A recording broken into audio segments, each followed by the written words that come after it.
김선생 입시교실 구독과 좋아요, 알림 설정까지. 와! 그래서 이제 말씀드린 것처럼 같은 학교 유형별로는 블라인드를 할 거다라고 추정이 되는데, 그렇게 추정하는 이유에는 일단 생기부에서 지역을 나타내거나 학교 이름을 드러내는 부분은 이제 대학으로 보낼 때 그 부분을 삭제하고 이제 송부를 하기 때문에, 그리고 대학에서는 그런 부분들도 블라인드로 평가를 하기 때문에 이제 같은 학교 유형끼리는 블라인드라고 추정되기는 합니다. 그래서 일반고끼리는 수도권 교육특구의 일반고, 예를 들어 흔히 얘기하는 대치나 목동 쪽에 정시로 의대를 많이 보내는 그런 일반고와 지방 중소도시의 일반고 간에 평가의 차이가 없고, 그리고 외고는 외고끼리의 평가의 차이가 없을 거다라고 생각해 볼 수 있습니다.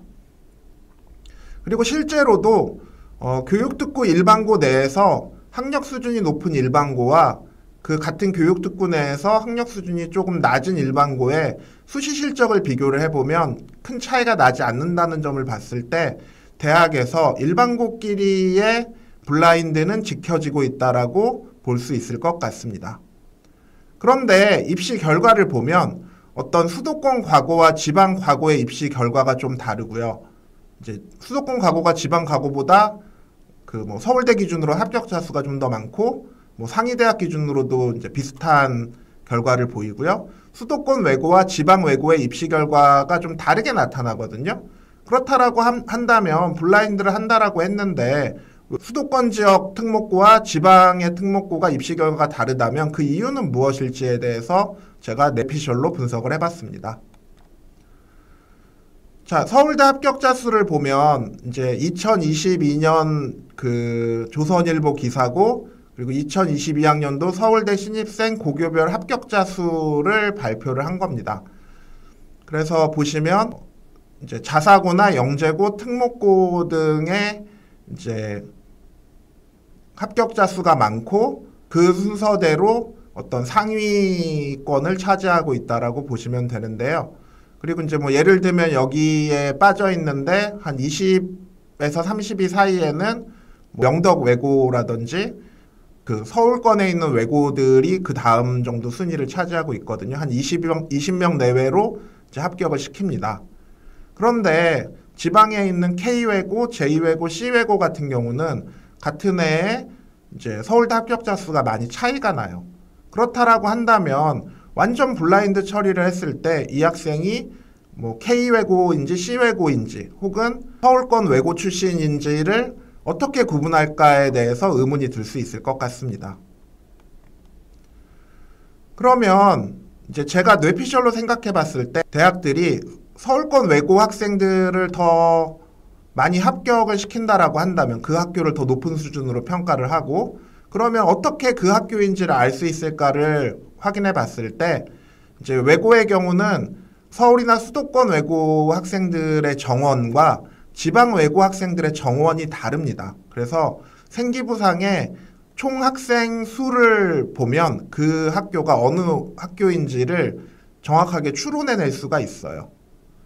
예를 들면 수만이 같은 데서 학생들 질문에 댓글을 많이 달아주는데, 입시 관련 질문에, 그러면 그 학생들이 본인들은 예를 들어 서울 4대 외고 출신이다라는 식으로 이제 그 학교 이름 직접적으로 언급하기보다는 돌려서 표현을 하는데, 그렇게 표현할 수 있는 이유 중에 하나는 이제 대원, 대일, 명덕, 한영 외고 같은 경우는 이제 정원이 250명이고, 이제 고양이나 안양 외고는 260명, 성남이나 수원외고는 208명 정도 되고, 이제 지방의 전북외고나 청주외고 같은 경우는 그보다 인원이 좀 작은 편이에요. 그래서 그 학교 학생 수를 보면 어떤 외고인지가 구분이 되고, 그렇다라고 한다면 아마도 블라인드로 평가를 한다라고 이야기를 하지만 좀 학교의 차이를 둔다라고 볼 수 있지 않을까라고 추론해 볼 수 있습니다.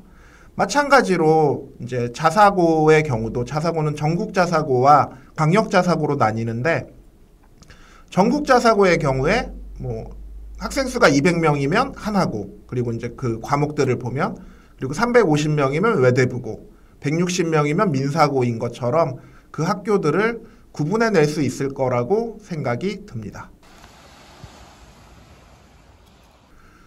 그러면 이제 저희 첫 번째 질문은 그거였습니다. 그러면 지방 일반고가 학종에서 불리한 것인가에 대해서 이제 제 입시 경험을 말씀을 드리자면 2022 대입부터 블라인드가 도입이 됐는데 2022 대입부터 대입의 변화의 특징 중에 하나는 이제 일반고 대입 결과를 봤을 때 가장 두드러진 특징이 대치 목동 등의 교육특구 일반고의 수시 실적이 그 전년도에 비해 좀 하락했던 점을 들 수가 있어요. 그 얘기는 뭐냐면 교육특구 일반고의 경우는 내신이 좀 안 좋지만 학교 네임밸류의 혜택을 입었기 때문에 이제 그 혜택으로 조금 더 나쁜 내신이지만 수시 학종을 합격하는 경우들이 있었는데 이게 블라인드가 시행이 되면서 그 학생들이 그 학교다라는 것을 알 수 있는 방법이 없어지면서 이제 교육특구 일반고와 지방 일반고의 구분이 완전히 없어지고 그 해에는 지방 일반고 학생들이 좀 많이 합격을 했다라고 볼 수 있고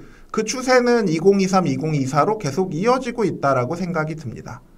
따라서 지방 일반고 학생들은 이제 학교에서 활동을 충실히 하고 그리고 생기부 기재를 열심히 하고 이제 만약에 수능 최저가 있는 학종의 경우에는 수능 최저를 충족했을 경우 교육특구 일반고 학생들에게 불리하지 않기 때문에 더 나은 입시 결과를 낳을 수 있다라는 점을 생각을 하시고 학교 생활을 충실히 하시기를 기원을 드립니다.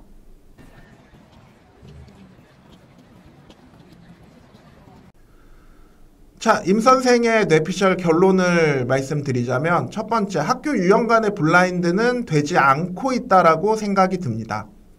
즉 일반고는 일반고끼리, 자사고는 자사고끼리, 특목고는 특목고끼리 블라인드는 가능하긴 한데 일반고와 특목고를 동일 내신으로 평가하고 있지는 않다고 생각이 듭니다. 두 번째, 특목고에서 지방 특목고가 약간의 불이익이 발생하는 경우에는 아마도 인원수를 기준으로 학교를 특정해서 구분하는 것으로 추정됩니다. 자, 세 번째, 일반고끼리는 블라인드가 충실하게 진행되고 있다고 판단되고 있으며 따라서 지방 일반고 학생들의 경우는 학교 활동을 충실히 하고 세특 등의 생기부 기재를 학교에서 충실히 해주는 게 굉장히 중요합니다. 그리고 추가적으로 2028 대입 관련해서 이제 아마 학종에서도 수능 최저가 생길 가능성이 좀 높아지고 있기 때문에 지방 일반고의 현재 고1, 고2 학생들은 내신과 더불어 수능 최저가 생길 가능성을 고려를 해서 수능 공부를 방학 때나 이제 내신 기간이 아닐 때 꾸준히 같이 병행해 나가는 것이 중요하다라고 생각이 듭니다.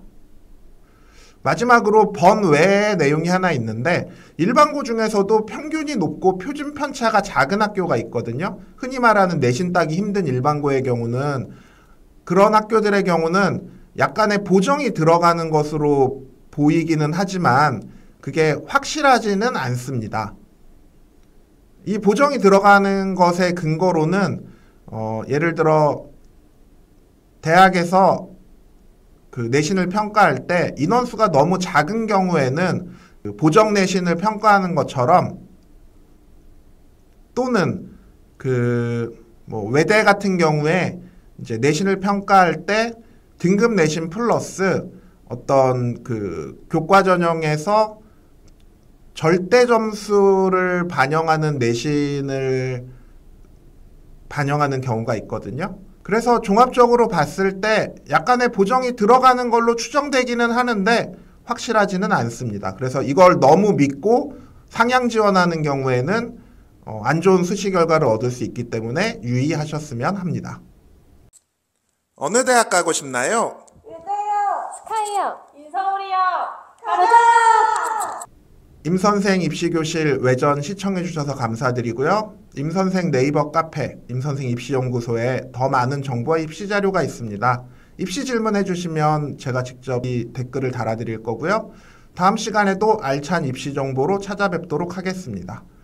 아마도 임선생 입시교실 외전 2회에서는 학생이나 학부모님들이 제일 궁금해하는 내용 중에 하나, 즉 내가 학생부 종합전형에서 전공적합성을 정해서 어떤 학과를 하나 정해서 한 가지 활동만 집중적으로 하는 것이 유리할까, 아니면 1, 2학년 때는 조금 폭넓게 활동을 하면서 학년이 올라감에 따라 내용을 좀 좁혀가거나 아니면 반대로 내용을 좀 넓혀가는 것이 유리한지에 대해서 임선생 뇌피셜 및 임선생 입시 경험 기준으로 설명드리도록 하겠습니다.